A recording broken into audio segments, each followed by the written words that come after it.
no tšau. Mulle näidati hiljuti ühte ägedat mustrit ja ma soovin seda sama mustrit ka sinuga jagada. Vabandust. Ma tahan, ma räägin õiglustundest. Miks õiglustunne on oluline või kus seda saab rakendada elus? Ja miks on nagu kasulik sellele nii-öelda tähelepanu pöörata? Vaata, selline muster. Ohvri ja kiusaja selline toimub pendeldamine pidevalt ohvri ja kiusaja vahel. Nii isiklikus elus kui ka erinevate kollektiivide vahel. Ma toon mõne näite. Näiteks ütleme, et sind on koolis kiusatud. Ütleme näiteks, sind on koolis kiusatud. Nii, ja nüüd sul üks hetk viskas üle ja sa otsustasid, et sa lähed mingit võitluskunsti õppima ja lähed judot või boksi või mis iganes või ühte võitluskunsti lähed õppima. Ja nüüd sa saad tunda seda võimu. Nüüd sa said selle võimu kätte. Ja? Ennem sa olid ohver, keda kiusati, nüüd sa tunned võimu, sa oled tugev ja nüüd sa hakkad kiusajaks. Nüüd sa hakkad tegema tagasi. Nüüd sa nii-öelda see trauma üle võlli toob sinust välja selle. Sa hakkad nagu kätte maksma, nagu selline kättemaks, kius tekib. Ülekohut hakkad tegema. Ja seni kaua, kuni tuleb keegi ja teeb sinust ohvri jälle. Ma ütlen, mida? Kuule, mis sa mõtled, et oskad siin vähe vehkida, et ei ole kedagi, kes sinust paremini oskab. Niipea, kui sa lähed ülbeks, uhkeks, sul puudub õiglustunne, tuleb keegi ja muudab sind alandlikuks. Elu tuleb mingit moodi, muudab sind alandlikuks. Kuna sa hakkasid võimu kuritarvitama, läksid ülbeks. Ja siis lähed pendli järgmisse poolde, ja siis järgmisse, ja siis järgmisse, ja siis järgmisse. Kogu aeg see sinu trauma mõjutab, see minevikus läbi elatu mõjutab sinu hetke valiku tegemise, otsust, millise valiku sa teed. Sõltuvad sellest, kuidas sinuga minevikus on käitutud. Ja siis muutud ülekohut teed, muutud ebaõiglaselt käitud. Õiglustunnet pole. Lähed liiale. See võib olla ka meeste ja naiste suhetes näiteks. Vahet ei ole, oled sa mees või naine. Kui sa oled vastassoo käest kõrvetada saanud korduvalt, siis sul tekib viha. Ja? Sul sisse tekib viha. Nagu sa või mida? Ütleme, et kui sa oled naine ja mingid mehed on sind ära kasutanud ja kuidagi väärkohelnud, siis mingid davai, ta nunnahui. Ja sa hakkad ise neid ära kasutama ja väärkohtlema.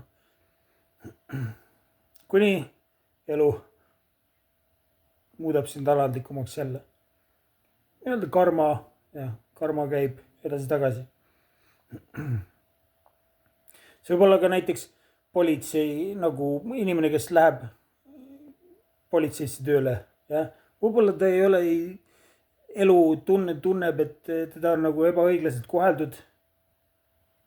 Mitte kõik, ma lihtsalt toon näite. Ja. Ebaõiglaselt koheldud. Läheb politseisse, nüüd ta saab tunda võimu. Ja siis hakkab oma võimu kuritarvitama. Ja. Võib-olla ta on tundnud ennast ohvrina, nüüd ta saab tunda ennast võimsana ja muutub kiusajaks. Kuni jälle keegi tuleb, paneb paika ta.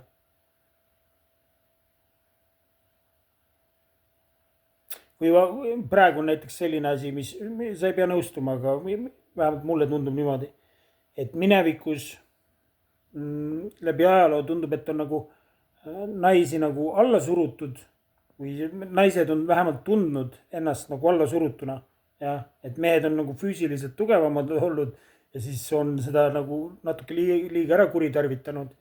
naised on tundnud ennast ohvrina.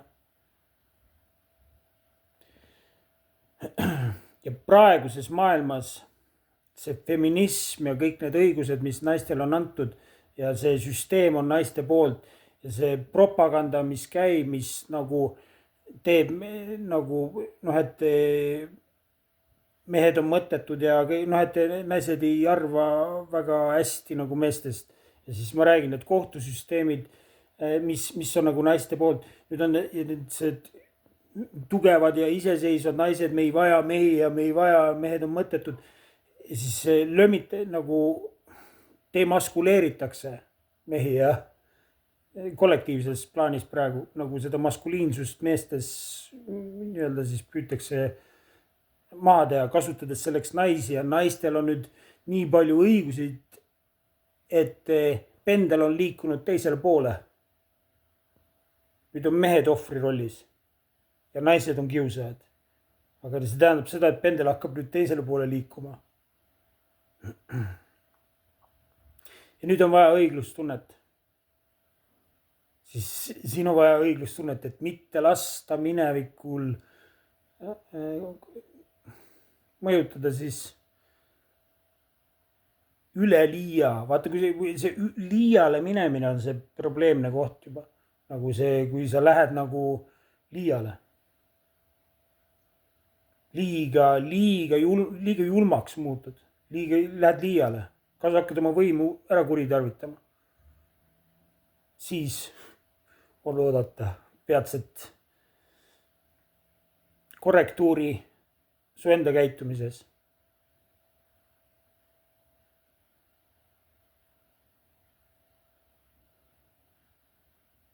see võib olla erinevate rasside vahel ja erinevate rasside vahel, riikide vahel, kultuuride vahel. seesama pendel liigub edasi-tagasi.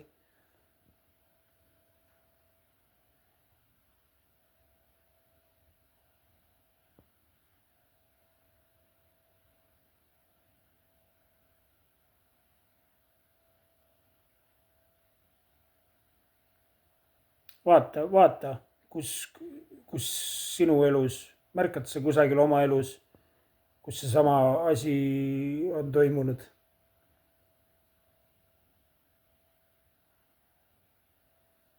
see võib olla näiteks,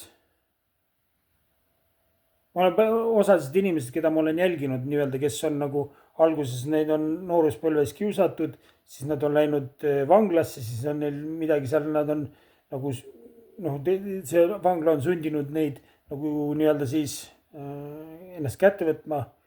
ja siis nad on tulnud vanglast välja, siis nad on läinud võlliks ja siis nad on liiga võlliks läinud ja siis nad on hakanud kiuslikuks nagu kuritarvitama oma seda positsiooni. ja siis nad on tagasi vanglasse sattunud.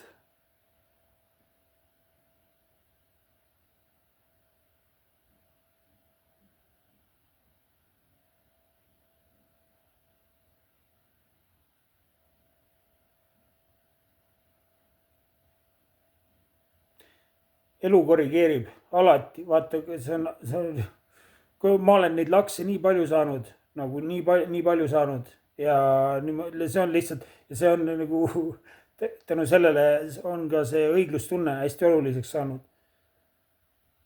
et kellelegi ülekohut ei tee. kellelegi nagu, kui sa oled tugevam kellestki, ükskõik mis moel, mingi, oled rikkam, oled julgem, oled mis iganes, kuidas sa kellestki üle oled. ei lähe liiale sellega, ei hakka ära kuritarvitama seda positsiooni. liiga julmaks ei lähe oma võimuga. siis saad laksud kirja. alati on keegi, kes on sinust kõvem, alati. elu leiab mooduse elu leiab puuduse. aga kui sa oled nagu selles suhtes tasakaalus ja õiglane püüad olla, et ei tee ülekohut, püüad nagu mitte mineviku mingitel traumadel või mineviku läbielamistel siis lasta mõjutada nii tugevalt, kui on mingisugune olukord, mitte lasta mõjutada ennast sellest ja keskenduda sellele, mis situatsioon on praegu, näha võimalikult selgelt seda, mis toimub praeguses hetkes.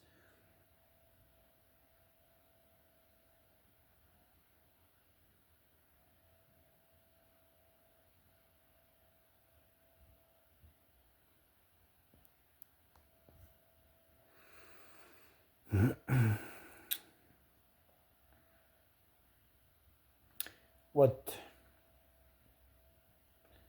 mis sa arvad sellest teemast?